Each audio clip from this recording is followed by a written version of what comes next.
Hello everyone, welcome back to the channel for those that are returning, and welcome to the channel for those of you that are new around here. If you don't subscribe to the channel, please do consider doing that. It won't cost you a penny, but does help me in terms of getting my channel out there in the algorithm and all that kind of clever stuff. Anyway, listen, enough of that. Tottenham played a match last night, although you wouldn't believe it, to be honest with you, because we actually got stuffed 4-0. I'm not gonna be on it. I'm not gonna lie to you and say that I'm shocked that we lost the game. I always thought this was going to be a difficult one. Bayern Munich are a very, very good team, a very big club.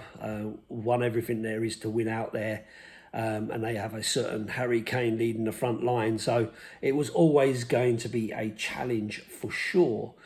I felt that Thomas Frank put out probably the best side, the strongest side he could probably put out there. I think the only other changes maybe was Odegaard for Johnson, because I'm told that Frank has been impressed with him and thinks that he is a very good player. So he didn't start with him, which then kind of counters what I'm hearing, but then it is what it is. So I thought we had probably our strongest team out there that we could do. Paulinho came in, our brand new signing on loan. Makes sense, gives us an opportunity to see how he plays, see how he beds in, and not get our fingers burnt. And an option to buy at the end of the loan for something around 30 million euros, which is, decent money for us. Does tend to make you think we are shopping in a bargain basement, even though 30 million euros sounds an awful lot of money. These days, I think for generally speaking, you're looking at 60 million plus for any kind of half decent player. So if Paulinho does turn into being a half decent player, then we've got a bargain. Played 45 minutes last night, gave away a penalty. I personally didn't think it was a penalty. I thought he was unlucky there, and I thought VAR might have, if we had VAR, it may have kind of overturned it. Felt like the Bayern player made the most of it, as you'd expect. It looked to me like he tried to pull it. It looked like he went in, but then tried to pull away. But no, it is what it is. Guys barely played football for a long time and needs some stability. Probably needs a bit of love from the coach and a little bit of time to settle and to get his kind of confidence back and so on. Having been out of football for a while. So yeah, I'm not going to crucify that guy just yet. I think you've got to give him time to kind of adapt and so on. Big mates with Pedro Porro, which can only be a good thing, help him settle and so on. So for me, I felt this is probably our best team that we could put out there.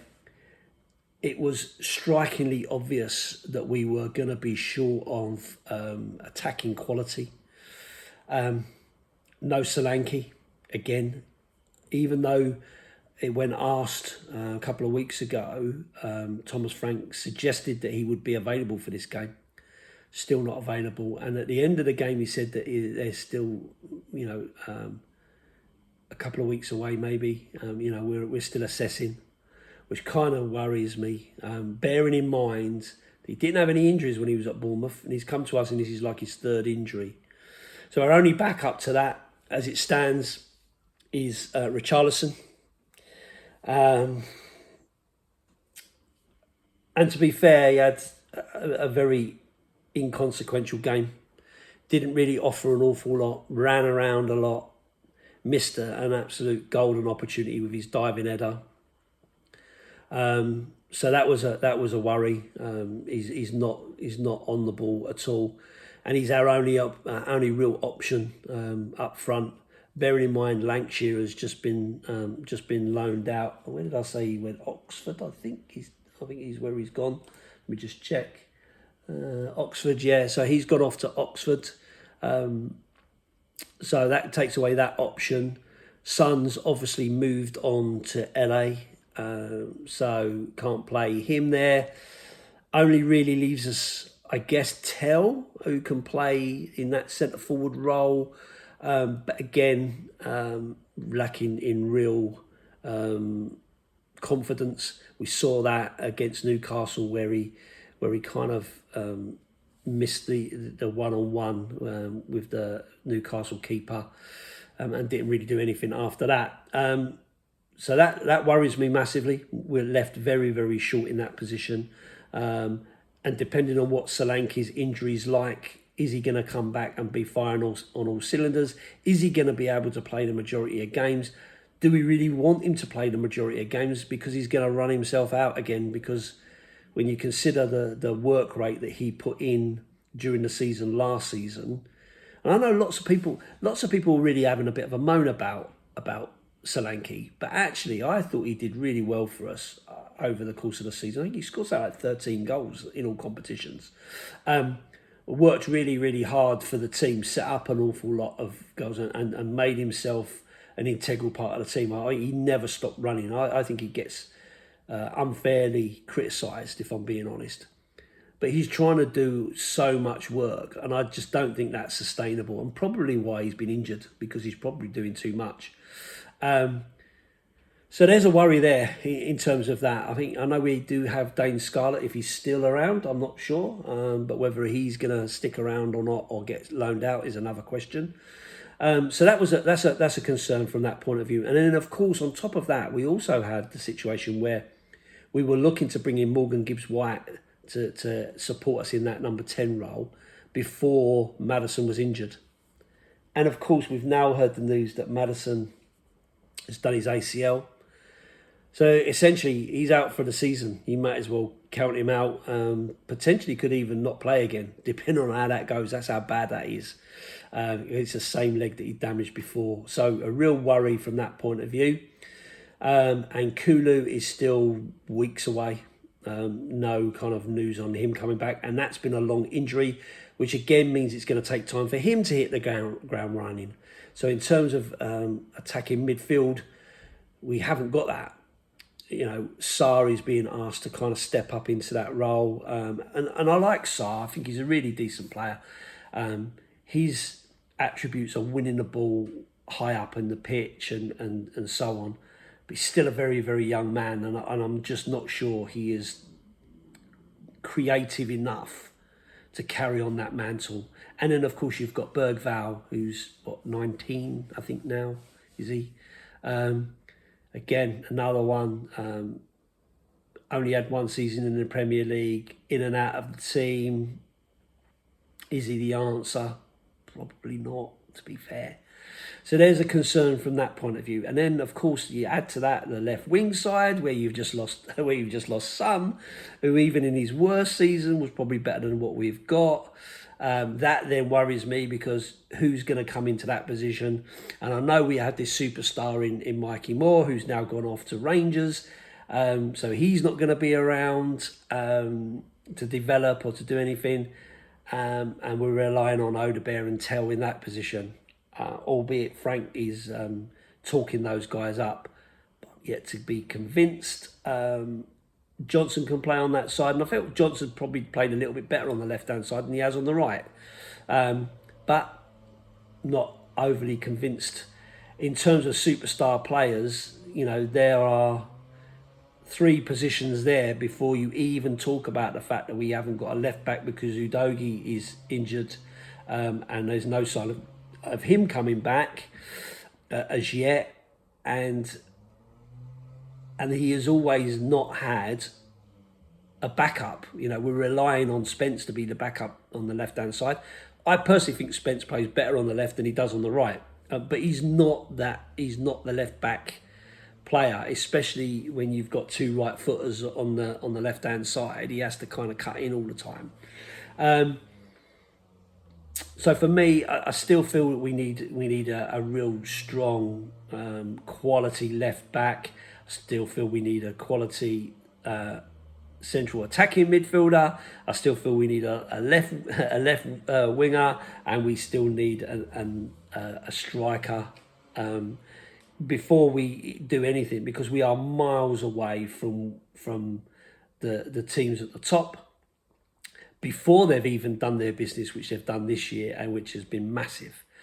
So it's a real concern when you look at that squad. Now, I knew that Frank was going to go a bit pragmatic and try and be defensive, and I thought probably for the first sort of half, we did a half decent job at keeping them at bay and holding them off and all the rest of it. But they created so many chances, and it was obvious that at some point you will collapse if you've not got any of those outlets to try to support you and give you the opportunity to progress the ball up the field, because your defenders will just be under the cosh the whole time. 3 massive pieces of quality from Bayern Munich killed the game. 4-0 ends up. Like I've said previously on Chris's channel last night, if anyone watched the live show, generally speaking, you'll get one worldie in a game. And they had 3 last night. I thought they were all terrific goals. Hit from just outside the box or just inside the box, sweetly struck, top corners, not being closed down. You're not closing them down. After the first one, you can kind of think to yourself, okay, the first one didn't close down enough. Once you've seen them do it once, you've got to be thinking about closing them balls down quicker. But listen, it is what it is. This is Bayern Munich. Like I said, they're a team that's won everything, and we are nowhere near their levels. Nowhere near their levels. We are probably somewhere around, as it stands, probably somewhere around a mid-table Premier League team. Along with your Brightons and Crystal Palace and Forest. Those sorts of teams that are in and around the mid-table kind of mark, where you're kind of battling. We are not battling for European spaces, in my view, and we are a million miles away from the top 4. So yeah, absolutely concerning times this early in the season, and the season hasn't even started yet. Now, you may say I'm just being miserable or, whatever, delusional. But that's how I kind of see it. That's how I'm seeing things at this moment in time. Now, Thomas Frank has been brought in to coach these players, to develop these players, to give them more structure, to give them opportunities to play in different ways, and change his tactics and all the rest of it. And okay, I'm on board. I'm on board with that. The gung-ho football of last season is gone. We may now be a little bit more pragmatic where we need to be. I'm hoping that we're not pragmatic in every game, but without those outlets, it's certainly, your striker, your attacking midfielder, and your left winger. I'm concerned that we won't have enough to be able to do that. And then you're in the realms of pragmatic football, and if you still lose, then you're not really gonna get the support from the fans longer term. So, this all kind of comes back to, I know Daniel Levy will take all the flack for this. He will take all the flack for this because he's the man standing out there making stupid, bold comments like, we want to win the Champions League, we want to win the Premier League. And whilst that might not be a target for Thomas at the moment, he has to win it as soon as possible. It's not just about Thomas Frank, mate. It's about what you do to support Thomas Frank going forward. And you have to look around you and see what's going on. I don't want my club put at risk. Of course I don't. But at the same time as that, I want to see us, put in some effort in to get some decent players for the positions we're absolutely crying out for.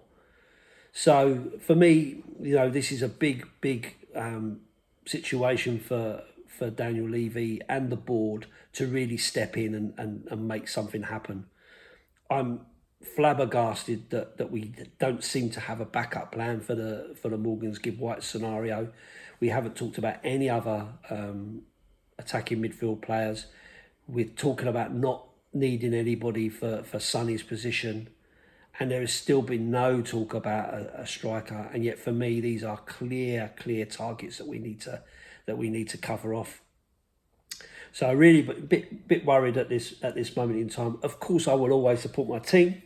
I'll always expect them to win, and I'm never going to kind of predict them to lose. But it's going to be a tough season if something doesn't change. And realistically, we should be building on that European success. If the trophy parade didn't inspire the board of how much this means and what a huge fan base we have and what we could do going forward, then I don't know what will. I don't know what will inspire them to really step up and turn this team, this club, into the juggernaut that it, could be. It absolutely could be. So anyway, at